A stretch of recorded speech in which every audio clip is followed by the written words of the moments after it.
Hello and welcome to another episode of Nothing Definitive. My name is Sam Carlson of NotDef.com, and today we're going to talk about challenging your beliefs. And this is a part 2 on a series about belief from an article I wrote on August 8th, 2012. Today I'm going to share the most valuable lesson I've learned in life, challenging your beliefs. Something that has provided me deep insight into how the world works and why it works the way it does. It is both powerful and dangerous and necessary for one to achieve enlightenment. When you're presented information, you are given something that has passed through another person. And since language is very powerful, something like history can change through the way it's presented, or texts and emails can be interpreted differently depending on who reads it. Thus, it is imperative to realize that any piece of information you possess could be incorrect. And this doesn't end with information you've read from books or heard from friends. Even those close to you, like parents and trusted educators, may present information that isn't well researched. Think for a moment about the political atmosphere in the United States. We have two parties that vehemently oppose each other due to conflicting ideals. If you're on one side of the coin, it appears to you that your opponents are clearly and unambiguously wrong. However, if you stop and think about it, you should ask yourself an important question. How can they believe in something that is so obviously incorrect? If your parents are distinctly liberal or conservative, that is an indication that information they have told you may in fact be misguided. This is an important realization as a child gets older and realizes that their parents are fallible humans like everyone else and should be scrutinized.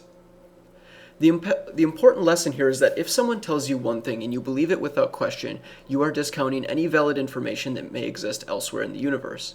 And because of that, you may live a less than average quality of lifestyle because you aren't exposed to truth.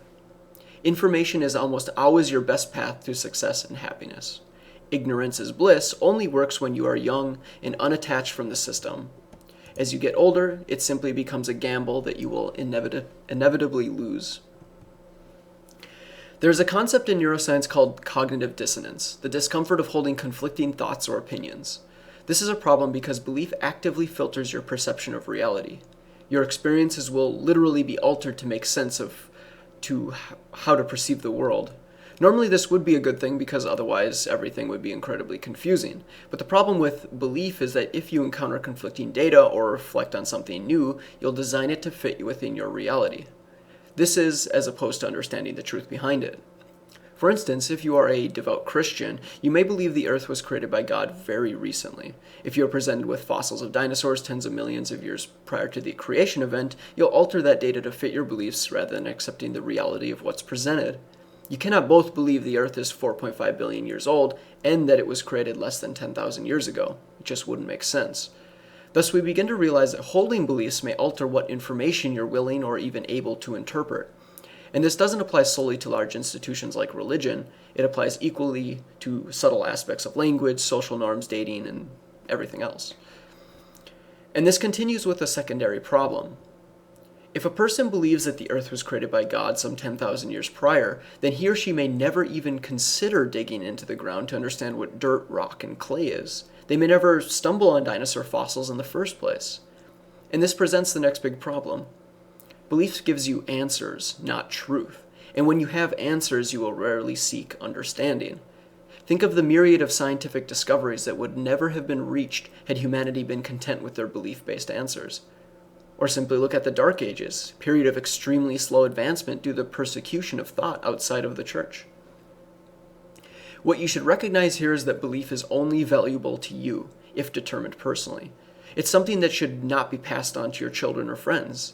It is a personal journey to help us understand the world, and it begins with us assessing which opinions are belief and which are observations. Be warned though, it is not always obvious and it is not always pleasant. You may be surprised to discover how different the world can look once you begin to recognize and challenge your beliefs. To succeed at this, you simply need to spend time learning or trying to understand why people hold conflicting values to you. Ask yourself difficult questions. If you recognize that someone dislikes something, don't simply brush it off as a difference between you. Try and understand why. If you dislike something, try and enjoy it. This is how you challenge your beliefs and begin to break free and tear down that wall brick by brick. Besides seeking truth, why else would someone expend this effort to see the world more clearly? For one, it makes your opposition to different ideals less intense. You become more humble and at peace with the world. You begin to realize that there is reason and purpose behind all things. You'll also become less attached to material possessions as you realize product consumption is a belief in and of itself. Judgment will feel less important, and thus your confidence will increase. You'll realize the world is complex and interesting. You'll shed the idea that answers are important and rather it's about observation, that there are no answers. And this will all lead to your freedom, because ultimately belief is slavery, and until you taste freedom for the first time, you have no idea what you're missing out on. Okay, so that's the article I wanted to share today. This is as I mentioned before, this is the part 2 of a currently 3-part series. I'm going to record the other video right after this for part 3. As usual, consider subscribing above if you found this interesting. I'm trying to release videos of this sort of content more frequently. I think I have between 50 and 60 videos right now, but there should be a lot more. I have hundreds of pages of notes of this sort of thing that I want to start sharing. So yeah, so subscribe if you want more of that. Otherwise, like the video if you liked it, dislike if you didn't like it, and let me know why, preferably constructive, and then I can make the videos better. Yeah, otherwise visit notdeaf.com. You can also follow me on Twitter, where I try and tweet interesting things as often as possible, although I do admit that I forget quite a bit, but I think I'm getting better at it slowly. Yeah, so thanks for watching, and see you next time.